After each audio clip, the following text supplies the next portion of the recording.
Right.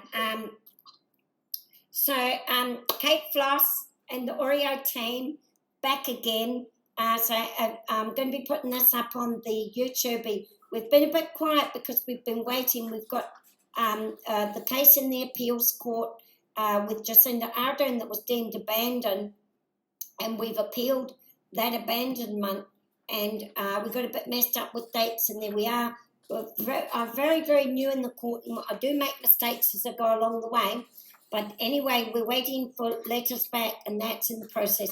We've got another one in Supreme Court, and the Supreme Court using our Bill of Rights 1688, and it says that we have the right to petition the King, and all fees and all prosecutions and commitments for doing so. What does it say? Are against they cannot prosecute us, illegal. And they cannot, are illegal. They cannot prosecute us for using our 1688 Bill of Rights, our Bill of Rights 1688, and they cannot make us be committed to fees and fines for doing so. And the court has said to me, well, yeah, one of the things that we've proven is that you can call the Parliament to account. You can call them into the court. The court will call them in. There's no doubt about that. We've already proven that. But then they said, but if you want to do that, you have to pay. And sometimes you might have to pay a lot of money. You could have to pay $10,000 to $20,000, and most of us haven't got that. What we're saying is you should be allowed to do that for free, because we already, as taxpayers, we already pay for the Parliament, we already pay for the courts, and so when they're violating our rights, we should not have to pay to have our rights upheld. Now, the Human Rights Commission and all those foreigners and immigrants and refugees, they all are allowed lawyers and court cases for free.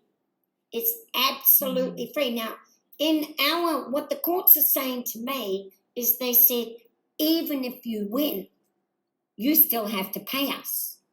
So it's not about winning and losing. And if you go in as a layman and you're not a lawyer, if you win your case, you are not allowed to go back to court to ask for damages to get your money back, because you are not a lawyer and they don't consider you to be worthy of being paid lawyers' fees. That's what it comes down to, because when the lawyer goes in, right, he's been through all his university training and all of that kinds of things, and he's worked hard to earn his qualification. And so when he wins a case, the part of the perks of the work that he's had to do is that he can go back and then prosecute back to get all of his fees covered. He can get compensation for all of his time, and he can make quite a lot of money, and he makes money for his clients. But that's not the case when a layman goes to the court. When a layman goes into the court, if you go in there, you might win your damages against the company, or you win that, yes, this is one of your rights.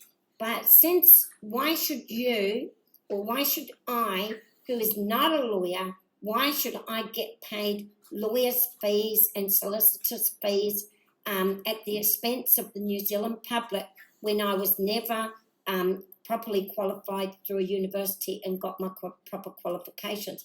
So I'm tending to agree with them on that. But then what I'm saying to them is that when it comes to our rights, that we already pay Parliament, and they're not supposed to make laws that are repugnant to our 1688 rights. They're not supposed to give us excessive fines. They're not supposed to give us excessive taxes. They're not supposed to rule us by division. All of these things are part of the oath that they swore to when they entered the office. And if they're not upholding such oaths, then we, under the 1883 Bills of Exchange and our Bill of Rights 1688 and our Treaty of Waitangi, we are supposed to have the right to petition the King without any commitments or prosecutions for doing that. But if we win the case, we are not able and should not be able to. So this is my point. We are not able and we should not be able to then apply for compensation over that right.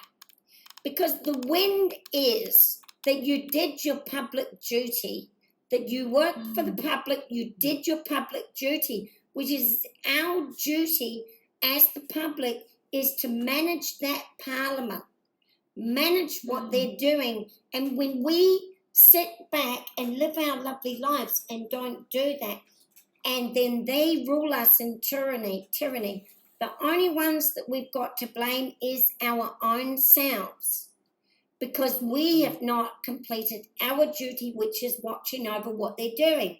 Is that not right?